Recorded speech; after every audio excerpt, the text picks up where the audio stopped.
sei lá, eu tenho pra viver o quê? 5 minutos, 10 minutos?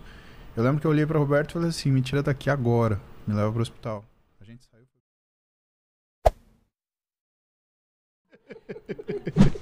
Lindo. E da rotina? Então você acorda 4, 5 horas da manhã? Hoje não mais. Eu dei uma mudada na minha vida, tô acordando bem mais tarde. Eu acordo na casa das 6, assim. Bem mais tarde do que 5, você pode perceber, né? 6 horas, né? Não, quando a Bem mais gente... tarde, Mari. Não, quando a gente começou a morar junto... Mas com despertador ou é natural? Não, ele desperta não. Então, eu ponho despertador pra saber que eu tenho que levantar. Porque eu tenho muita dificuldade de sono.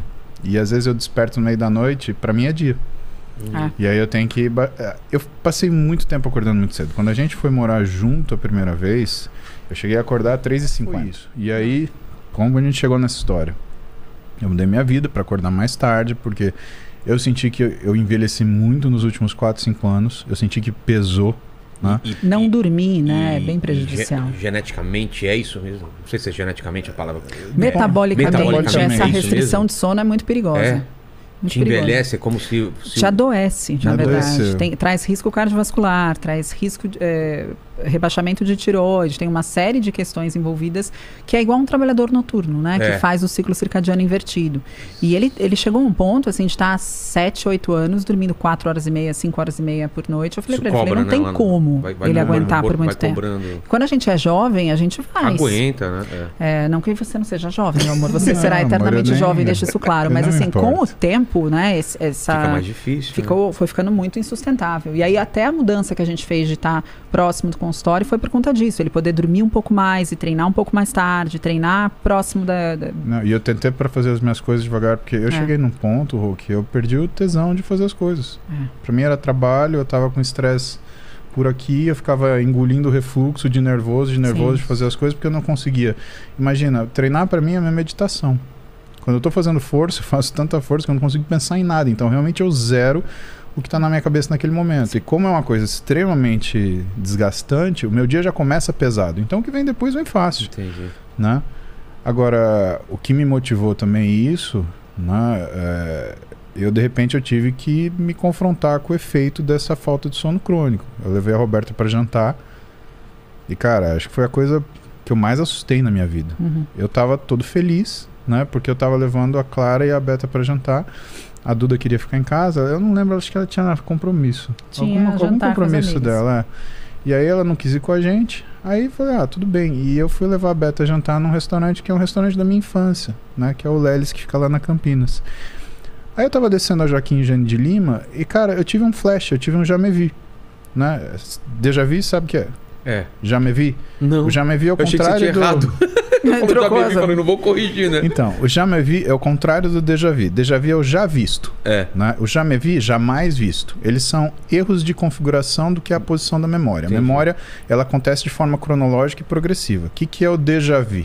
Né? Eu já vi. É uma coisa que se colocou à frente, mas que no seu hipocampo você colocou atrás. Entendi. Então, nossa, eu já estive aqui. O já me vi é o contrário. Você apaga uma memória recente. Você fala, onde eu tô? E eu tava descendo a Jequinha. E aí eu comecei a achar engraçado. Por quê? Porque eu tava dirigindo o carro e eu falei assim, nossa, que legal. Eu comecei a analisar. Eu tive um erro de encadeamento da memória. Meu hipocampo deve estar fraco. Acho que eu tô cansado, né? E até aí tudo bem. Aí eu vou te falar aquilo que eu lembro, porque realmente minha memória, aquela noite queimou. Eu lembro que a gente desceu do carro, eu sentei na mesa e eu fiz o pedido. E eu chamei o garçom e eu fiz o pedido de novo. E a Roberta olhou e falou assim, você já fez o pedido. O quê? Sim. Vilela, eu segurei na mesa aqui assim, e eu senti o meu coração... Eu não tinha feito... Pra mim, eu nem tava ali. Caramba. Eu acordei, eu tava ali, e eu chamei o garçom e fiz o pedido como se nada tivesse acontecido. Que doido. E quando eu coloquei a mão na mesa, assim, e ela falou pra mim que eu tinha feito o pedido, eu não duvido da minha mulher, nada, né? Eu entendi que tinha alguma coisa muito errada. Teria porque também, né? Eu brincar com isso. Meu coração, ele disparou. Veio no pescoço, eu falei assim, tá acontecendo uma coisa muito séria. E aí eu senti um raio na minha cabeça que foi até a minha mão. Eu falei, pronto, ou tô tendo um AVC, ou tô tendo um HSA, uma hemorragia subaracnoide. Esse é o mal de ser médico. Você já começa a pensar no fim do processo e na pior assim, coisa. Cara, se eu tô tendo um HSA, um AVC, eu sei lá, eu tenho pra viver o quê? 5 minutos, 10 minutos? Eu lembro que eu olhei pra Roberto e falei assim, me tira daqui agora, me leva pro hospital. A gente saiu, foi pro Sírio, e eu ficava tentando de qualquer jeito, eu não tinha lucidez. Eu não tinha... Minha memória, ela ligava, desligava. Era como se eu fosse, sem sacanagem, sabe a Dory do Procurando Nemo? É como se eu estivesse ali, eu tinha 10 segundos de memória. E aí eu tentava... E eu não sabia onde eu estava e o que estava acontecendo. E eu tava... Não, eu entrei em desespero. Eu entrei no carro e dirigi, em 3 minutos eu estava no sítio. E eu ficava imaginando... E tentando acalmar a Clara, porque a Clara entrou em desespero, porque ela nunca viu o pai em uma situação. Claro. Ela nunca viu. E aí foi bem no complexo. Sírio eu cheguei, né? Falei, olha, eu sou médico da casa, eu acho que eu tô tendo um AVC, eu preciso que você me chame o pessoal da urgência da neurologia. Cheguei, o neurologista Alexandre, né? Uma graça. Me atendeu na hora e eu olhei para ele e falei, Alexandre, ó, eu não sei o que tá acontecendo, eu tô morrendo de medo de estar tendo um AVC ou de estar tendo ou ser uma manifestação de um tumor. Que eram as coisas que me assustavam. Ou uma coisa que fosse acabar a minha vida ali nos próximos minutos e eu não ter tempo de falar nada pra minha família. E eu vi a Roberta e a Clara parada ali.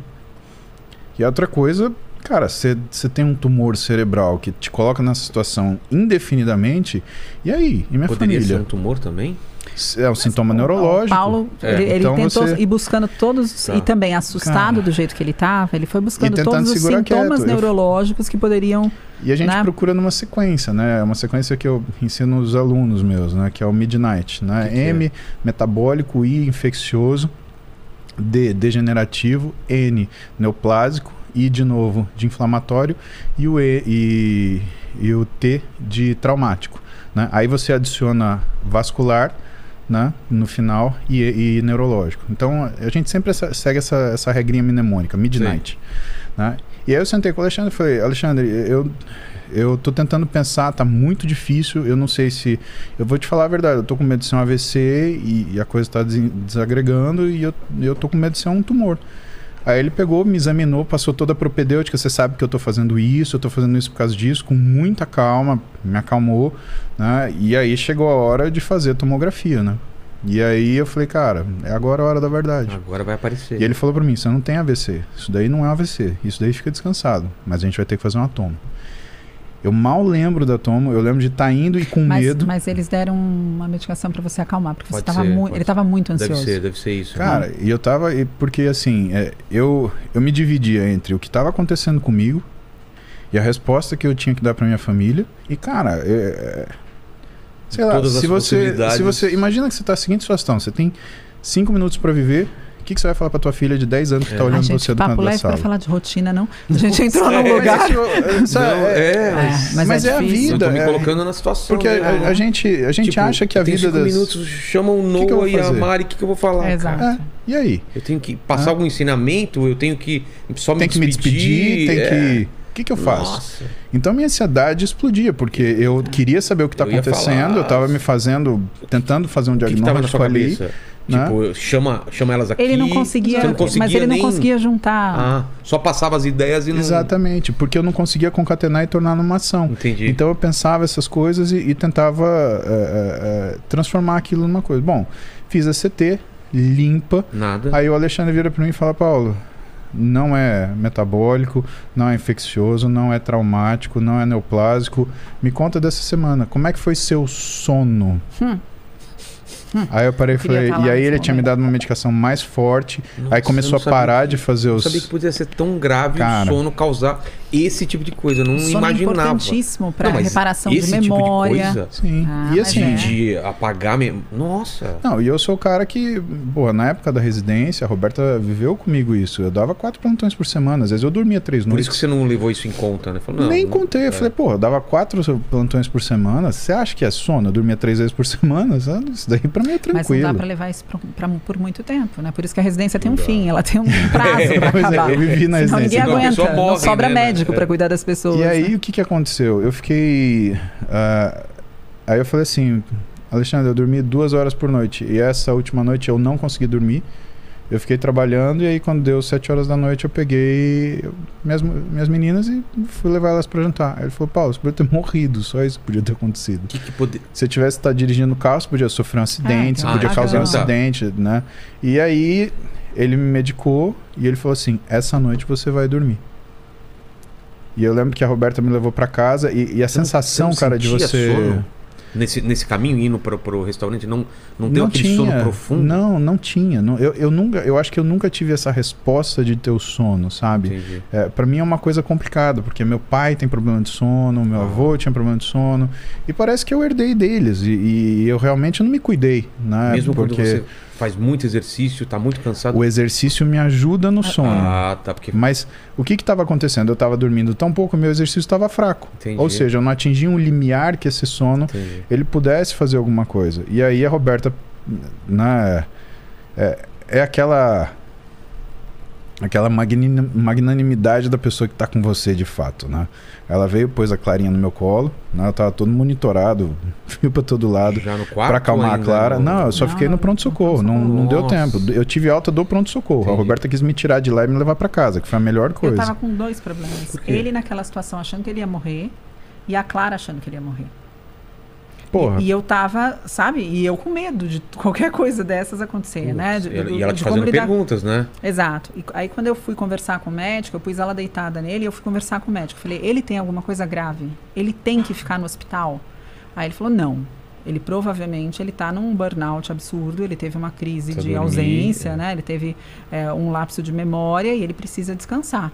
Aí eu falei, então eu preciso tirar ele daqui, quanto antes. Ele tá medicado? Ele falou, tá medicado. Eu falei, me dá todos os exames que eu tenho que fazer para investigar tudo que possa ser ou que não pode ser visto aqui nesse primeiro momento, né? O médico foi incrível que recebeu a gente lá.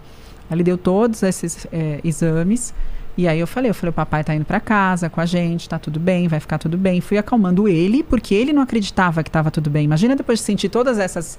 Por mais que um médico dissesse para ele, você não tem nada no cérebro, você não teve um AVC. No meio do caminho deu alguma coisa. Exato. Ele não relaxava. A gente voltou no carro, eu já tava mais calma. Sim. A Roberta, ela tem ela sabe que ela tem um tom de voz, ela sabe o que ela recobra numa hora de estresse dessa.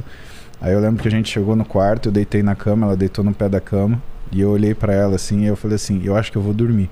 E assim, é uma sensação muito maluca, porque como você não tem memória, a memória ela não consolida, você não sabe de passagem de tempo, você perde completamente a noção. Pra mim, foram horas, e era o quê? 9h30 da noite? 9h30 da noite. O quê? Tudo isso aconteceu em 1 hora. Isso aconteceu em 1 hora. Pra mim, foram horas e horas. De madrugada eles estavam voltando, então isso foi muito rápido. Tudo isso aconteceu em 1 hora. 1 hora. E pra mim foram horas e horas, pra mim foi a noite inteira. Aí eu acordei no outro dia, 7 da manhã, parecia um Munhá, sabe? Nossa, o que aconteceu? Renasceu, né? E aí, pra tirar toda essa imagem ruim, tudo se ficou, aí eu peguei, a gente foi, nós 4, peguei a Duda, e a gente foi almoçar no restaurante pra tirar esse mal-estar, tanto das meninas, né, Roberta, Duda e Clara, né? Quanto meu também, pra falar, não, tá tudo bem.